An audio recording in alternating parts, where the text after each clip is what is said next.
उद्धव बाळासाहेब ठाकरे शिवसेनेच्या वतीने निवडणुका बॅलेट पेपरवर घेण्याची केली मागणी व महाविकास आघाडीच्या मित्रपक्षाच्या या आंदोलनात दांडी ईव्हीएम मशीन कंट्रोल केल्याचा उद्धव बाळासाहेब ठाकरे शिवसेनेचा आरोप। यावेळी विशालसिंह राजपूत, उदय राजपूत, चंद्रकांत मांगुरे, बबन कोळी, शाकिरा भाभी, संदीप होनमारे आदी पदाधिकारी, शिवसैनिक, महिला मोठ्या संख्येने उपस्थित होते। यावेळी घोषणाने परिसर दणाणून सोडला। या बातमीचा आढावा विशेष प्रतिनिधी यासिन गोदड यांनी घेतला। होणाई न्यूज चॅनलला लाईक करा, शेअर करा व सबस्क्राइब करा।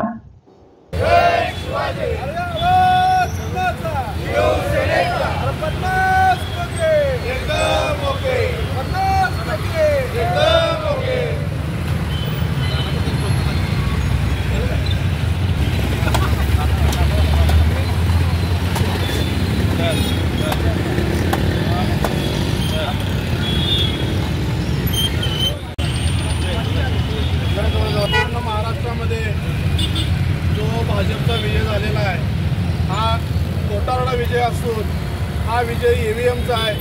ईव्हीएम कसं मॅनेज करायचं, मतं कशी डिवाईड करायची, अख्ख्या महाराष्ट्रामध्ये जे आमदार निवडून आलेले आहेत मग ते शिंदे गटाचे असू देत, कमळाचे असू देत, बरोबर 1,24,000 ते 1,38,000 मतं त्यांना पडलेले आहेत। काही उमेदवार अशी निवडून त्यांना सम संख्या आहे, 1,24,000 संख्या आहे। तर असं कसं होऊ शकतं? याच्या आधी कधीही झालेलं नाही आहे।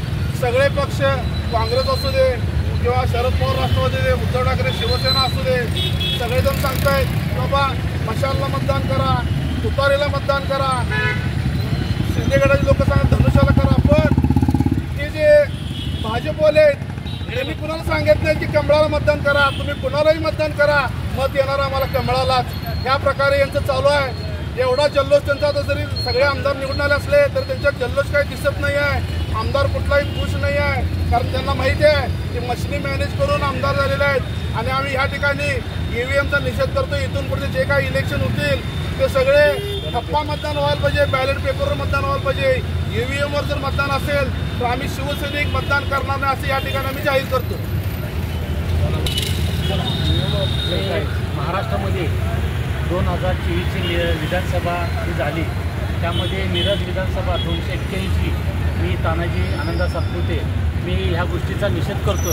कारण मी एक उमेदवार होतो आणि महाविकास आघाडीतून 3 पक्ष असतानासुद्धा काँग्रेस, राष्ट्रवादी आणि शिवसेना इतकी मोठी इथं मिरज विधानसभेमध्ये पश्चिम महाराष्ट्रामध्ये सगळ्यात मोठा जर ताकद असेल तर मी इथं मिरजमध्ये आहे। तर त्यामुळे सर्व पक्षांनी मला सहकार्य केलं। त्या जास्तीत जास्त तर मिरज विधानसभेचे जे खेड्यातले असू दे, शहरातले असू दे, सर्व जनतेने मला अक्षरशः इतकी प्रामाणिकपणे मदत केली की त्यांनी मी स्वतः ताना सातपुते असा विषय घेऊन त्यांनी स्वतः तन मन स्वतः धन हे करून त्यांनी मतदान केलं। त्याबद्दल मी सर्व मतदारांची मी मनपूर्वक आभार व धन्यवाद व्यक्त करतो।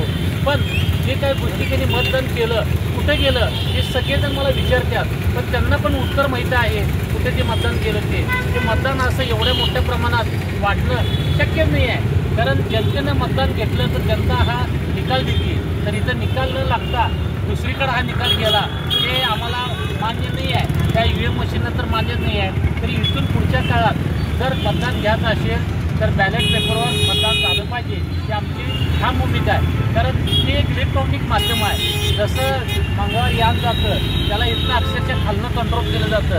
जसं आपल्या हातामध्ये आता तुम्ही शूटिंग करायला मोबाईल आहे त्याला काही जी ऑर्डर देतात त्या पद्धतीनं ते करते काम। तसंच एक 2-4 पद्धतीचे विषय आहेत त्या पद्धतीने हे काम होतं आहे की एवढं सगळ्या महाराष्ट्रातलं नाही सगळ्या जगातल्या जनतेला माहिती आहे। मग फॉरेन कंट्रीजमध्ये अमेरिका, जपान मोठमोठे देश आहेत, मग तिथं का हे बॅलेट ईव्हीएम मशीन्स वापरत नाही आहेत?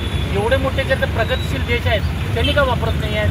हे पण सर्वांनी चिंतन करावं आणि या गोष्टीचा न्याय जर व्हायच पाहिजे असेल आणि लोकशाही जिवंत राहायची पाहिजे असेल तर बॅलेट पेपरवर मतदान घ्यावं ही आमची विनंती आहे। जय हिंद, जय महाराष्ट्र।